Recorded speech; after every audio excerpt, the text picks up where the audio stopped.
En 5 ans, il y a beaucoup de choses qui ont changé. D'abord, l'état d'esprit du consommateur. On voit que ce qu'on avait pensé il y a 5 ans, qu'il y aurait une modification profonde du comportement du consommateur, s'est avéré vrai. Ensuite, les EGA sont passés par là l'année dernière et je crois qu'aujourd'hui, c'est aussi une profonde transformation. On s'est mis enfin à parler de la valeur, enfin à parler d'un certain nombre de points sur une alimentation saine, durable, bonne pour la santé. Et je crois que il y a une révolution qui est en marche. Alors, est-ce que c'est la 3e, la 4e, je ne sais pas, mais en tout état de cause, il y a pas mal de choses qui ont bien évolué. Tout le monde sait ce qu'on peut attendre d'Open Agri-Food, c'est un lieu d'échange extrêmement important et je trouve que les liens, les échanges se renforcent de plus en plus. Le forum Open Agri-Food, créé en 2014 par Xavier Belin et Emmanuel Vasnex, est un lieu de rencontre et d'échange pour tous les acteurs de la filière alimentaire. Merci d'être venu pour cette 5e édition d'Open Agri-Food.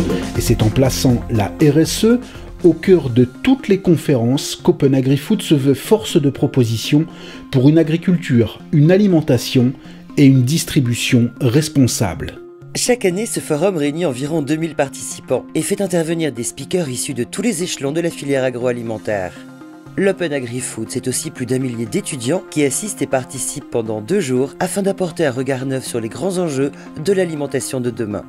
Pour cette 5e édition, l'Open Agri-Food a choisi de résolument se centrer sur le positif qui existe dans la filière alimentaire, en recensant et en mettant en valeur toutes les belles initiatives qui existent au sein des organisations qui la composent. Vous avez raison, c'est plutôt bien, parce que si vous prenez en compte le fait que l'agriculture est très diverse selon les pays européens. C'est ainsi, par exemple, qu'il a lancé le prix des excellences qui valorise au total 18 initiatives parmi plus de 200 recensées sur chaque échelon de la filière.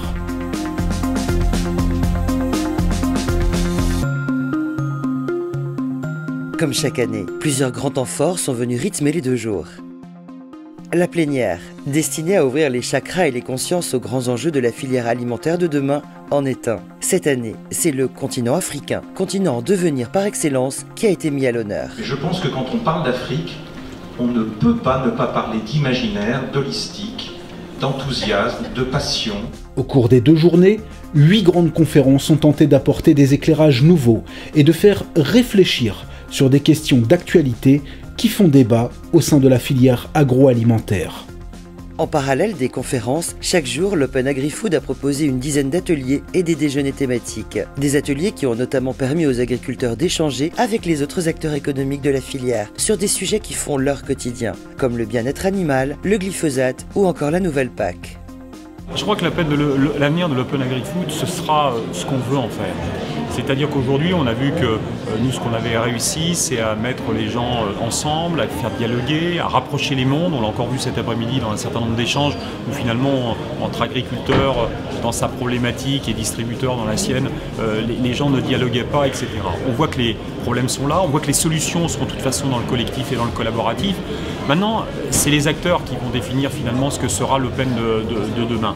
Et effectivement, il y a des consommateurs qui veulent une forme d'aliment, d'autres une autre forme. Et je pense que nous, notre travail, c'est de nourrir tout le monde, de nourrir matin, midi et soir, chacun d'entre eux. Ici, on est dans un lieu d'échange, de forum, où les uns et les autres, on est tous différents, on a des visions différentes. Je pense qu'il faut qu'on aboutisse à des choses. Et à partir du moment où on sera en capacité de créer et de produire des choses nouvelles, je sais que Open Agri-Food aura un grand avenir. Protéines végétales, va-t-on vraiment se passer de viande? Pesticides, antibiorésistance, parlons vrai. L'excellence à la française, toujours une arme pour l'export? Digital et information consommateur, avantages, limites et fantasmes. Attentes santé, quel progrès pour les consommateurs? Volaille française, qu'est-ce qu'un poulet durable? Partenariat efficace avec les ONG, quel mode d'emploi? Comment bien s'alimenter quand les consommateurs manquent de temps? L'Open Agri-Food, une fois de plus, au cœur des problématiques, des enjeux et des solutions de l'agroalimentaire, remercie l'ensemble des partenaires et participants et vous donne d'ores et déjà rendez-vous en 2019 pour une prochaine édition.